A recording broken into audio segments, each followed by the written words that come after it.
This is an estimate for a family house. We've used the $300,000 you were saving. What? Wait. Did you already spend that money? Be grateful we used it well. It's your fault for hiding it. Did you guys even check the name on the account? My name is Laura, and I'm a 35-year-old office worker. My husband Mason and I have been married for 2 years. We met at a house party, and he was really interested, which started our relationship. After dating for about a year, he proposed, and we got married. During our dating period and even after we got married, Mason was very sweet. I was sure I had married a good man. However, after about a year of marriage, he started to change.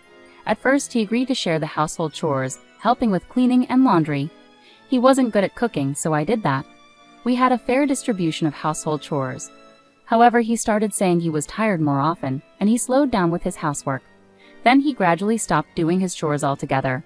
Since I also have a job, if I'm responsible for cooking every day, I hardly have time for cleaning or doing laundry. So I end up doing everything on the weekends. Even though we had agreed to share the chores before, he refuses to help out when I ask him. Ironically, he tells me to do less housework, yet he stubbornly refuses to do any himself. Around this time, he started acting like a dominant husband, insisting on having his own way in everything. His selfish words and actions started to wear me down mentally. Another person who bothers me is my mother-in-law. She has a knack for showing up unannounced at our house, perfectly timed for when I get home. I haven't even prepared the food, and the room isn't properly tidied up. It's really troublesome because she comes over in this state and then walks around the house criticizing me. What's this? How messy. How much are you slacking off in housework? I can't believe you're making Mason live in such a dirty room. You're a failure as a wife. It's really hard being nagged at by my mother-in-law when I come home tired from work. Cleaning and doing laundry are supposed to be Mason's responsibilities. Even when I try to explain the situation, she doesn't listen at all. What are you saying? My son is working, isn't he? He shouldn't have to do housework. Well, I also work. It's different for you, who works half-heartedly. Mason works hard, battling the harsh waves of society. I work really hard too, but no matter what I say, it doesn't seem to get through to her. She was never a reasonable person to talk to in the first place. Anyway, what are you making for dinner today? You have to make sure Mason gets proper nutrition. Well, today I'm making fried chicken, salad, and some soup. That's not enough. Make 2 more dishes. I can't really make that much more after coming home from work. Stop talking back. What kind of upbringing did your parents give you? I was so fed up with being told all these things that I said something confrontational. Isn't it really rude for you to show up unannounced at our house? Didn't your parents teach you basic manners? My mother-in-law's eyes widened with anger. What? Who do you think you are? A daughter-in-law should not be so impertinent. At that moment, when my mother-in-law was screaming, Mason came home. Hi, Mom. I didn't know you were here. Welcome back, Mason. Listen to this. Laura was so mean to me. She really hurt my feelings, my mother-in-law said, pretending to cry. My husband, taking her words seriously, glared at me angrily. Hey, what's going on, Laura? It's not okay to hurt my mom. Wait a minute. She hurt me first, okay? I just stood up for myself. Then my mother-in-law, acting innocent, started crying dramatically. I stayed silent. I was just trying to give Laura some advice about housework, but she got upset and became angry. What? Laura, why are you reacting like this? Wait, are you just going to believe everything she says? There's no way my mom would lie. It's wrong of you to treat her badly when I'm not around. I didn't think you were that kind of person. My husband completely sided with my mother-in-law and wouldn't listen to me at all. As a consequence, you're not eating dinner tonight. Give the food over there to Mom. What? That's not fair. If you get it, either go to your room or leave the house. Mom probably doesn't want to be around you. With those words from my husband, I had no choice but to leave the house. Despite being exhausted, I managed to prepare dinner, but why should I endure such treatment? Feeling deeply upset, I decided to pass the time at a nearby diner. I didn't want to face my mother-in-law, so I stayed there for about 2 hours and returned home late at night. She had already left, which was a relief, but my husband had a lot to say. I'm still not forgiving you. My mom was really upset. She came here to check on us. Feeling like it was pointless to argue with my husband, I reluctantly apologized just to keep the peace. Seeing me comply made him satisfied. Since then, my mother-in-law started dropping by unannounced, criticizing my chores here and there. When my husband came home, she'd say things like, I want to have dinner alone with Mason, and either send me away or they'd go out without touching the food I cooked. My husband always took her side, and a pattern formed where my mother-in-law would start arguments with me for no reason, and I'd end up getting scolded by him. It became so draining and tough on me mentally that I decided to talk to my father-in-law about it. He looked genuinely sorry because he had no idea my mother-in-law was visiting our house so often. I'm really sorry. I didn't know because she always said she was going out to eat with her friends. No, it's not your fault. I've been giving her money for meals because she says it's hard for her to socialize with friends. Didn't you know about this? I had no idea. I see. I'm really sorry. My father-in-law apologized to me several times. I felt relieved because he promised to talk sternly to my mother-in-law. However, just as I started to feel some relief, my mother-in-law visited our house again and started complaining to me. You're really cowardly, going behind my back to tell my husband about me. I'm just coming to check on you and Mason. It's really disappointing. She said those things angrily, but I couldn't take it anymore. I heard you've been receiving money from father-in-law every time you visit our house. He said it's for meal expenses, but why haven't we seen any of that money? Are you keeping it all for yourself? Cutie, what are you saying? That sounds awful. I use that money to treat Mason when we eat out. But father-in-law said he gives it to you each time. You've eaten at our place several times too, haven't you? What if he knew you were keeping most of it? You're such a troublesome daughter-in-law. Are you trying to make things difficult for me? I'm the one who's troubled here. Please don't come over so often. Shut up. I'm just visiting my son's house. I'm not here to see you. With that, my mother-in-law flopped down onto the sofa. I don't want to see your face. I'll be here until Mason comes back, so please go somewhere else. Completely fed up, I didn't want to deal with her anymore. I decided to stay in my room. Later, my husband came home and started chatting cheerfully with her in the living room. Not wanting to hear their complaints, I quietly slipped out while they were talking and went to a diner. I returned home about 3 hours later. My husband was already asleep, and my mother-in-law had left, so it was peaceful. I went back to my room. That's when I noticed something was wrong. I checked my closet and realized my favorite branded purse was missing. I immediately suspected my mother-in-law. She must have taken the chance to sneak into my room and steal it while I was out. Unbelievable. I talked to my father-in-law right away. He was shocked. Really? I can't believe she'd do something like that. At first he was skeptical, but when I showed him a photo of when I bought the purse and gave him the serial number I had kept, he agreed to investigate while my mother-in-law was away. I'm so sorry for my wife's behavior, Laura, he apologized sincerely. We met at a cafe where he returned the purse and apologized repeatedly. I really don't know what to do about those two. I need to find a way to teach them a lesson. After saying that, my father-in-law seemed to have an idea. I was surprised to hear the plan he proposed. Would it really work? Later, I decided to go along with my father-in-law's plan.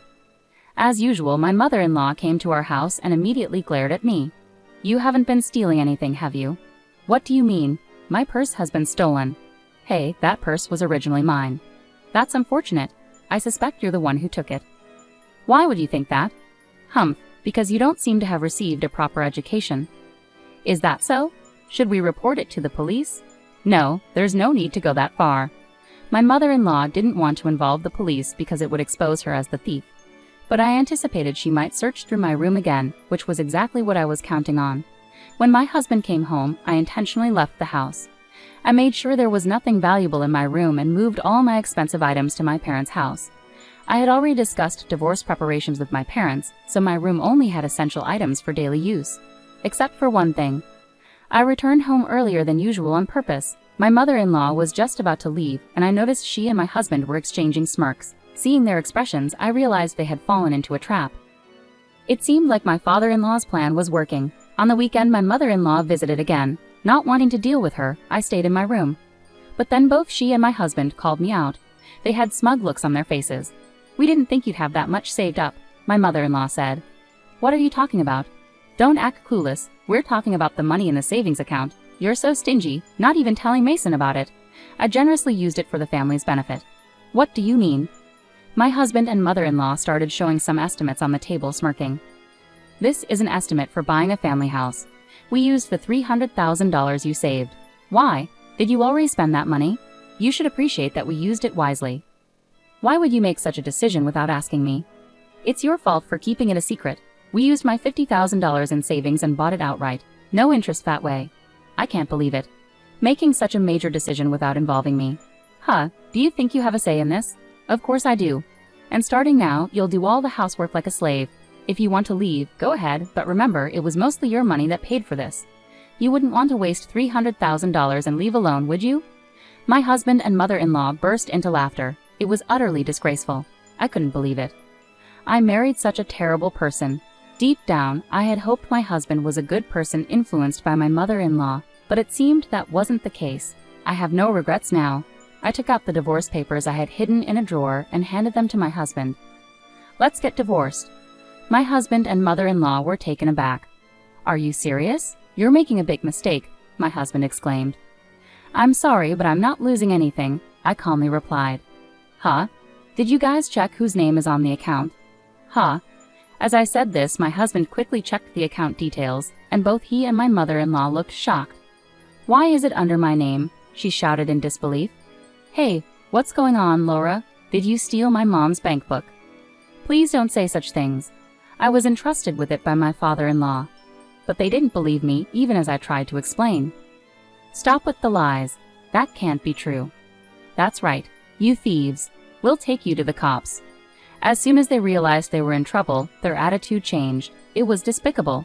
Feel free to involve the police. I'll show them the footage from the security cameras I installed in my room. It clearly captures both of you breaking into my safe and taking things. They paled at my words. But you're also guilty of taking my mom's bank book. That's right. You're going down with us. As they shouted accusations, my father-in-law arrived. When my husband called me into the living room, I had texted my father-in-law. Dad, listen. Laura stole my mom's bank book. She's a thief, my husband yelled. Quiet, both of you. Shut up. His stern voice silenced my husband and mother-in-law. I entrusted your bank book to Laura. Why? Why would you do such a thing? My mother-in-law asked in disbelief. Because you and our son were causing her distress. Not only were you bullying her, but you even stooped so low as to steal her purse. It's shameful, my father-in-law replied firmly. What? What are you talking about? She exclaimed, trying to deny it. Pretending not to know won't work. I returned that purse to Laura, my father-in-law stated, revealing everything to her.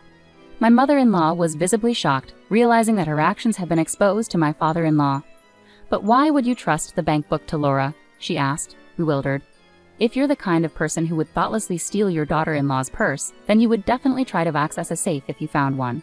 It was a test I set to see your true intentions. I never expected you to go as far as buying a whole house, my father-in-law explained, sounding astonished. I transferred that $300,000 to you because I intended it to be part of our divorce settlement, he continued, his tone cold. Knowing your spending habits, I was concerned you would waste it, so I even considered having Laura safeguard it until everything was finalized. My mother-in-law went pale, realizing the implications of his words. What? Divorce? I've had enough. You've gone too far. From now on, you can live however you want on your own.